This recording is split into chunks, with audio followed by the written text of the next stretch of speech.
Khafre and Menkaure, you think about a great family, really. Family that has gone down in history, beyond many families in terms of what they were able to accomplish and what they remember for. But just the idea of us thinking about how can we recreate that? How can you make your family great generation after generation after generation? How can you make your child great and your grandchildren? So we're going to talk about that today as we talk about Menkaure, who he was, what was he known for, why was he famous, when did he live? We're going to talk about that, and I want to thank you up front for all those who've been working with me and have been asking about this. I pray that you continue to look at my book, my new books, all of my books I have here. 10 Things Your Child Should Know About Reading, Writing, and Math. It's a great book with respect to elementary school from pre-K to fifth grade. If you want practical tips and things about what your child should know, what should my child get out of or be able to do at the end of third grade? Many children write well and they write paragraphs, but they may not be writing it at the time they should be or the same quality they should be at certain points in time. And it can hinder them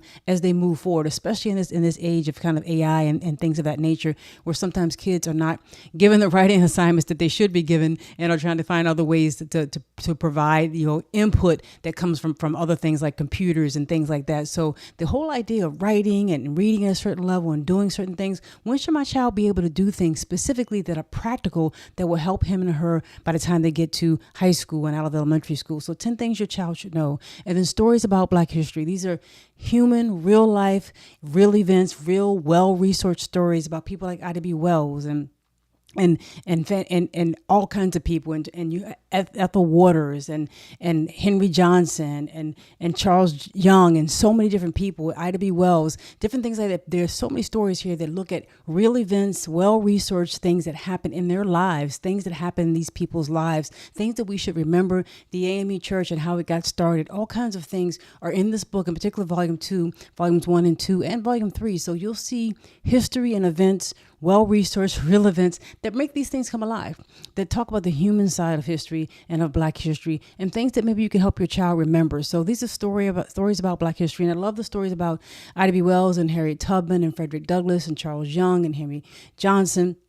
All those Ethel Waters, all those stories are in this book, in particular this book that you see here, Stories About Black History. And then Religion of the Black Land is my newest book. It is available on Amazon. All these are available on Amazon, and it looks at the whole idea of Kemetic and Cushite theology from their perspective, from the Asarian Tel and the Shabaka stone and the teachings of Ptahhotep and the 42 declarations of innocence and the victory stele of Pianke. All those things are examined. What did they say about what they believe? What were their values? What can we get out of it? I always say that, history is kind of like going to dinner at somebody's house. You're going to somebody else's dinner table. You may not like everything, but there's something there that maybe you like, something there that maybe you can take and it will provide you nutrients. And so as we think about what the Kemetic people and the Cushite people believe, what can we get out of their lives? What can we get out what they learned? And how can that apply to us today? And that's what Religion of the Black Land is about. So I pray that you take a look at that. All three of these books, Stories About Black History, Religion of the Black Land, and 10 Things Your Child Should Know. I very much appreciate and thank you for taking a look at that. And that kind of a nice transition into Menkaure, because as we start to talk about his legacy and why was he famous and what was he known for and when did he live and that type of thing, we're also talking about, as you know, their religion and their beliefs. And we can't talk about him without talking about his family, right? So we have to talk about his family. And one of the things we think about, what is he known for? And their religion is manifested in their buildings and the things that they built forever. When you think about ancient Kemet, you don't see huge industry, buildings. They obviously had trade, right? They had trade with people from all over, from the west of them to the east of them to the south of them. They had trade networks all up and down the Nile Valley. You can go all the way down into Central Africa and finds like things like giraffes and ivory and diorite, which some of the statues in the Old Kingdom are made out of diorite, right? One of his famous statues made out of diorite of his dad. You find those type of statues and those type of resources farther south in Africa, even below, farther south than Kush and Yam. You find that those resources, it goes all the way up to the Nile Valley, all the way around into what we call the Middle East and even what we might call Libya today. All up and down, there's trade in that whole network. But they didn't build their trade networks or their trading posts or even their forts, right? Because they had forts that they used in various times in their career and in their history to help protect them. They didn't build their military institutions forever. They built their tombs. They built their religious facilities. They truly believe that if I give to God first, these are the things that will protect me. These are the things that will make me strong in battle. These are the things that will make me successful. These are the things that make the country stable and the people stable. They built their religious edifices and their things that represented their beliefs for eternity, for the afterlife, not their business and industry, not their military, not their trade, not all these things that we talk about. So when we start to talk about Menkaure, what did he mean? Why was he known? Why was he significant? We have to understand that the religious beliefs come through, and we try to understand how can we do this. And I ask this question: how can we make our generations even greater than we? How can we make one generation to the next generation progress and even be even better, even greater? How do you do that? And this is certainly a family that had a lot to do with it. So he is known for the third pyramid of Giza. This is his pyramid, and this is the north side of his pyramid. And you see that kind of huge gaping hole there. There's a whole story behind that, and maybe we'll talk about that at another time, but it appears that there were some things happened to it. But this is the third pyramid, the third great pyramid at Giza. So he is known for the third great pyramid at Giza, which gives you, why is he known? What is he known for? It gives you an idea of his family, right? And the extension of his family, because this is a remarkable thing. So it wasn't just him. It was his father, it was his grandfather, and it was his great-grandfather. So as we start to look at him, and you guys know I love to write, as we start to look at him and think about, so what was his legacy? What was his family legacy like, right? So as we start to think about his name is Menkaure. And as we talked about, with Khafre yesterday and earlier before, we talked about them talking about manifesting Ra. A lot of times when you see R-E, and sometimes we'll pronounce it Ray today or Ra, pronounced differently, it's referring to Ra. It's referring to that aspect of God, that expression of God, that manifestation of force that we talked about the other day in terms of netterology, in terms of there being, Amen, Ptah, there being aspects of God that represent creation and rejuvenation, and a hidden aspect of God that's kind of deep and hidden, and the force and the vitality of God. Well, Ra was something that became even more at the forefront, it was around during Kemet for a long period of time, but it became more at the forefront with respect to Kemetic kings' names. In particular, at this time, you see it jump out. So Khafre, who was Menkaure's father, obviously looked at and talked about Ra with respect to his name. So as we look at Menkaure, this is his name. He's talking about stable are the cause of Ra. So the stole of Ra, the doubles of Ra, that aspect, that consciousness, that will, that soul, that spirit of Ra is stable. So when we were talking about yesterday, the idea of consciousness and will, and the idea of having something in your heart, owning something in your heart, and being able to focus on that so strong that you can make it come forward. You begin to allow your mind, your spirit, your body, your actions move in that way, and things begin to help you. It's amazing what you do when you set your mind to it. And we say that in a very kind of, I think sometimes cursory way, in a kind of formal way, and it's kind of formality, or it's kind of popular to say that. But from a Kemetic perspective, and from many religious aspects, the idea of being able to put your will into something and make it come forth is a mini version of what God did. The whole idea of God establishing his consciousness, his will to bring forth the universe, and that the will and the consciousness of God is stable. Doesn't change, doesn't shake, doesn't falter. Imagine God, I was telling someone today, imagine God going outside of himself to find out and figure out if something was right to do. Imagine God checking with other people to see whether or not it was right to do something. And just think about that. Why would God be looking at the newspaper or looking at social media or looking at someone else and say, should I do this? That's not how God operates, right? God is that which brings forth of itself, that which brings forth from its own consciousness and its own will, and doesn't do anything to hurt itself. Brings forth those things that will push forward society, push forward the universe, push forward things in a progressive type of way, and allows us to choose. And that's one of the amazing things about it. We have the ability to choose to accept it or not accept it, to go with the flow or not go with the flow. Doesn't always work out with us, well with us, when we go against the flow, go against truth, go against righteousness. Doesn't always work out well for us, obviously. But the idea that God has a consciousness and a will that then produces things, that doesn't have to check with somebody outside of him in order to be able to make it come forth. So think about Menkaure's Just his name there. Think about his name. Stable are the cause of Ra. Stable is Ra's soul, is Ra, and Ra represents force and vitality and that life force. Think about that ability of having that life force, that consciousness and will to be stable, not to be shaken, not to be worried about what somebody else thinks, right? That's not how you start civilizations. That's not how you start something great. That's not how you build a great family, by checking with people on the outside. It really begins with you having a stable and a foundational, really understanding of God and a commitment to your own greatness. If you're not committed to your greatness, if you don't believe it, your child never will. Your children never will. And as I talk about this, as I think about Menkaure, I think about his family. His family sticks out because we know that his dad was the builder of the second Great Pyramid. I'll just give you like a real quick, Khafre, who is the builder of the second Great Pyramid, and the person of whom they believe the likeness of the Sphinx is made. That's Khafre there. So, and that's the pyramids at Giza. So you have at Giza, you have Khufu with the first pyramid, which will be Menkaure's granddad. You have Khafre with the second pyramid, and then you have Menkaure with the third. You got father, son, and grandson, generation after generation after generation. Now, many people may say things about whether Khufu was kind of a mean guy, or whether he was a hard taskmaster, if you will, and he was pushing people. But at the end of the day, we remember them. At the end of the day, they did three amazing things in succession, one after the other. I want to talk about today, how can you make your generation after generation great and greater in your family? How can you do that? How is it that you're able to put that forth? Because as we start to look at it, it's not just Menkaure and it's not just Khufu. We're going to take a look at his family tree right now and look at, who are the people that kind of gave birth to this. So as I look at just the fourth dynasty, we've already talked about Snefru, we'll continue to talk about, but Snefru was the founder of the fourth dynasty. And I wanted to give you just an idea, a peek at his cartouche, right? We talk about the cartouche being that oval shaped kind of sign that you see with symbols inside of it. And Kemetic kings adopted the cartouche as a way to officially write their names. And they had several names. They had 4 or 5 names they would go by. And we don't know all the names of every king, but we do have some names, right? And that's how we can put this together. So we don't know all names of all kings, but we do have some of their cartouches and many of their names. So we look at Snefru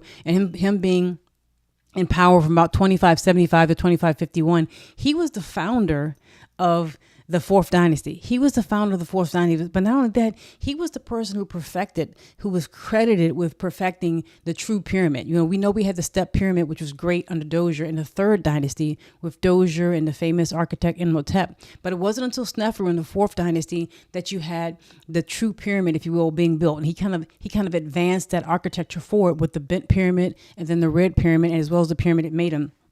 And so it doesn't just start with Khufu. It's not just Khufu in the Great Pyramid. I want to point out also real quick, when you think about Menkaure, as well as his father, Khafre, notice those circles that you see in the cartouches. If you look at the circles in the cartouches, those are symbols. Those tiny circles are symbols of Ra. So it would be like the sun. So this is a symbol of Ra. So you see Khafre, you can start to break down the symbols of a cartouche or of Egyptian hieroglyphs, which we'll be doing soon and be doing at some point in time. You can start to break it down when you start to read the symbols and kind of put those things together. So just wanted to point that out to you. When you see that, especially in a cartouche, you're going to notice that's going to be referring to Ra a lot, and it becomes, a symbol. It's a writing, right, that you begin to see. But as we see this, just look at this. As we see this, you start to see their family tree. And as we start to look at their family tree, we start to notice that it isn't just Menkaure, it isn't just Khufu. Snefru was the founder of the fourth dynasty. So if I look at this from a family tree standpoint, we got Snefru, he's like the father of, if you will, and then Khufu is his son. Right. And then Khufu has several sons. He has a son-in-law who takes over, who may also be a son, who takes over after he died, after his death. Khafre then becomes king after Djefre. Then you had for a period of time Nekpa, and then you also have Menkaure. And Menkaure's son also becomes king after him. So you end up having, and then Khufu has other sons and grandsons who are considered sages and wisdom people. So you end up having literally a father, a son, a grandson, a great-grandson, and a great-great-grandson in this whole dynasty of the fourth dynasty becoming kings and becoming rulers. How does that happen? How is it that you have generation after generation? And one might talk about, obviously them being kings and they have a dynasty and support them. But let's take what we can learn out of this, because I believe we can learn from history and I believe we can recreate it. I think, what does it take to build a great child? to have your child be great, and your child after the child after child, grandchildren, great grandchildren. One of the things I think it takes time. A lot of time you have to pour into your child. You can't just simply let television or social media or happenstance raise your child. I know that seems, we know that, but that's something really to think of, because a lot of people don't want to spend time. I was talking to someone one time, and I was talking about working with their child, and I was giving them some assignments to do and some things to read, and say, it's really important for you as a parent, as a mom, to read with your child, because your child needs to hear you say it and hear that in the house, and how much that will help them. And the parent eventually said, what, we'll do some things, but we're not going to read. We're not going to read together. And I thought, wow, you want some things to happen with your child. You want some things to be different, but you're not willing to sit down with, even if you were having some challenges, so you're not willing to go through that with your child. And it's hard for you to make your child do greater if you don't put the time in, right? And so that whole idea of not wanting to read with your child, and this is what the person said to me, this is what the woman said to me, they said it to me. And so, obviously the child struggled, right? And continues to struggle if you don't put the time in. And I also think about it, let's say you put your child on punishment. I don't believe in beating your child. I don't believe in that. But let's say you put your child in punishment, right? And you put them on, and you have some type of punishment. They're restricted for something. Sometimes when you put your child in a restriction, let's say you ban them from television for a period of time for whatever reason. Sometimes when you do that, it's almost like you're on punishment yourself. It's almost like you have to restrict yourself because you're watching over them, right? And you may be trying to teach them a lesson, or you may end up, we're not going to watch TV at all, whatever that might be. Sometimes it's a bit of a sacrifice for you. Some people want to put their child in some type of corrective mode and then just put them in a corner by themselves, but never spend the time to teach the child what they needed to teach them in the first place. If you want to build grace, you got to spend time with it. We talk about the pyramids weren't built in a day. That's what the pyramids were not built in a day. They were not built in the nighttime. It took time to build the pyramids. And I think about father and son and grandson, even great grandfather and son and grandson and great grandson, even the son after son after son being able to do something. What it jumps out to me is that it took time. It took time to build the pyramids, and it takes time to pour into your child. It takes time to develop the things. And one of the things I remember talking about, we were talking about King Seti and Ramses II. And Ramses II, if you remember at Abydos, Ramses II talks about his dad, and he talks about his dad putting him on the throne as a co-ruler while Seti was in charge. And this is what Ramses II said at the very famous temple in Abydos, which is Abdu. He said his dad put him and made him a co-ruler when he was young, so that the father said, Seti says, because I want to see him glory, and I want to see his glory and his shine while I'm still alive. Let's make him co-ruler and put him in front of people right beside me as my co-ruler. You find in several parts in ancient Kemetic history, you will find father and son co-ruling, so that transition takes place smoothly. That whole idea of being able to put time into your child, it wasn't like some of these people were just automatically famous just because they were in the bloodline. Obviously, that was an advantage to them. But you also found you had parents who were trying to instruct their children. If you read, and as we talked about the teachings of Ptah-hotep, if you read about the teachings of Ptah-hotep, they're talking about a father talking to his son. You have this whole idea about didactic literatures. You have this whole idea that a lot of times, not just in the 4th dynasty, but you saw it in the 12th dynasty. Even Hatshepsut talks about being in a period of time where her dad was really respectful of her and put her out in front and shine. That's what she said, right? So this whole idea of father or parents taking care of daughters and sons and giving them responsibility and supporting them. Let me show you how to be king. Let me show you how to be a ruler. Let me show you how to be a princess. Let me show you how to be a queen. Let me pull that into you, because I know that what you're going to carry on my legacy. Ramses II said that it is the job of a son to champion his father. It is the job of a son to make his father's name live after his father dies. That's what you do. That's what a child does for their father. And when you think about that, if a father or a parent had that kind of relationship with their child, you are building a legacy. You are building someone who might just be able, because you taught them, might just be able to rise up as great as you are or greater. Because that's the whole idea, is to advance, right? You want your child to be just as good as you are, if not better, right? You want them to push forward. And you want them, I say this all the time, that you're not just raising your child, you're raising your grandchild. You're not just raising your children, you are raising your grandchildren. And if you think about that and teach your children that they're not just raising their children when they get older, they're going to be raising their grandchildren, because you're teaching them how to teach. You're teaching your child how to teach their next child, whether you know it or not. And so one of the things I think goes into making a generation great after great, because that's what we're talking about. We talk about Khafre and Menkaure. We're talking about great generation after great generation that did magnificent things, that did things that many people in the world at that time were not able to do. Building a pyramid took a whole lot of organization, took a whole lot of workforce organization, a whole lot of skill, a whole lot of effort, a whole lot of community, a whole lot of socialization, a lot of things, everything really to build this. And they did it generation after generation after generations. And there's very few places, very few people in the world can say that they built something of this significance, of this magnitude, especially not at that time, especially not at that point in time, and even not now. I mean, it's very hard for us to even look at now to see, child after child and generation after generation of the same family doing remarkable things time after time again, and especially not at that time.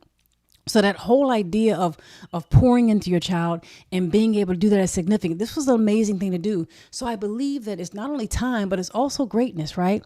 And it's not greatness that's made up. It's from the standpoint of understanding who you are, being able to allow yourself to align with something greater than you.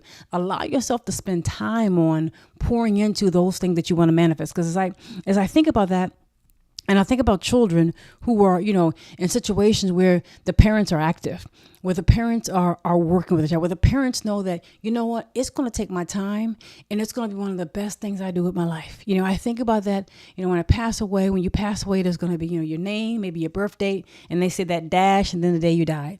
That dash, means a lot of things. And what does that dash mean to you? And to me, being a mother, being a parent is one of the most important things, if not the most important things I ever do, right? It's not just what you do for business, who you work for. It's going to be, what did I do for my family? And what did I do for my child? What did I do for my family? How did I push forward this generation? How did I prepare someone else to be the best parent they can be, to be the best father or mother, to push things forward? How did I make a difference in someone's life? And so as a community, that whole idea of one, believing yourself and not spending your time on frivolous things. I mean, we are as we act, right? We teach as we act. The things that we do that's how we teach. We can tell children a lot of things, right? And they will listen. Your children will hear what you say. They will hear you, but they're also going to see what you do.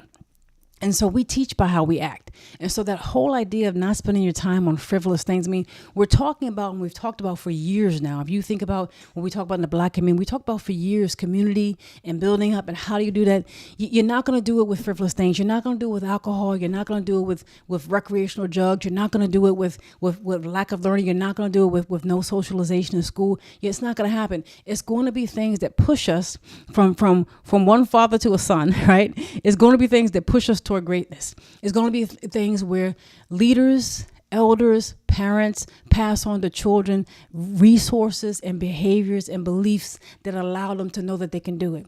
It's not just about showing them. It's about showing them things in history, but also developing that belief, right? Because the whole idea of that belief kind of lets us connect with Ma'at. It kind of lets us connect with terms of who we are. Because think about it. He is saying that my soul manifests Khufu. That's what his grandfather was saying. He's saying my soul is manifesting Ra. Menkaure is saying stable are the cause of Ra inside me, right? This gentleman has an idea of himself that was founded upon what he saw his father do, what he may have seen or heard of his grandfather do, what he may have heard of what his great-grandfather do. Time after time, probably as far back as he could see, he saw an example of greatness. And he probably wasn't in a situation where he didn't believe it. How do you make your son, your daughter believe that they're great? How do you make them believe they're a manifestation of God? How do you make them believe that God is stable inside them? And so these become significant things. And it goes back to what we were talking about the other day, later on or earlier, that consciousness and that will that God represents is a manifestation in us. That's something that can be manifested in us, that whole consciousness and that will to be able to decide, here's what I want to do. Here's what I'm going to do. Here's what I'm going to try. And this is how I'm going to push forward. Everybody's going to be challenged. If you want real muscles, you gotta lift real weights. And I think life is a real weight to lift. And so our children, you're going to be challenged, but how do you meet those challenges? And you meet those challenges by having been prepared for them. You meet those challenges by understanding who you are spiritually. You meet those challenges by believing, and not just believing, but actually tapping into that will that allows you to go to a place that's deeper than that. And how do you develop that? You develop that through prayer. You develop that through reading. You develop that through fasting. You develop that through not spending your time on frivolous things, actually spending your attention.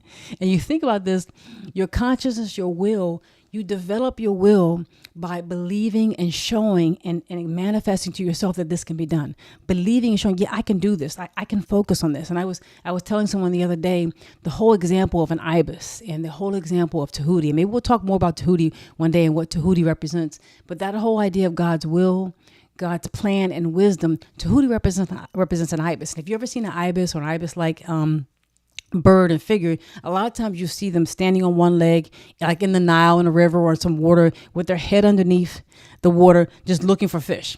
And they become representative. That became representative of Tahuti, because obviously a saw was buried underneath the water. Your divinity is buried someplace hidden, someplace that you got to go digging for it. You got to go looking for it. But Tahuti was significant and singular in that he kept his eye on a star.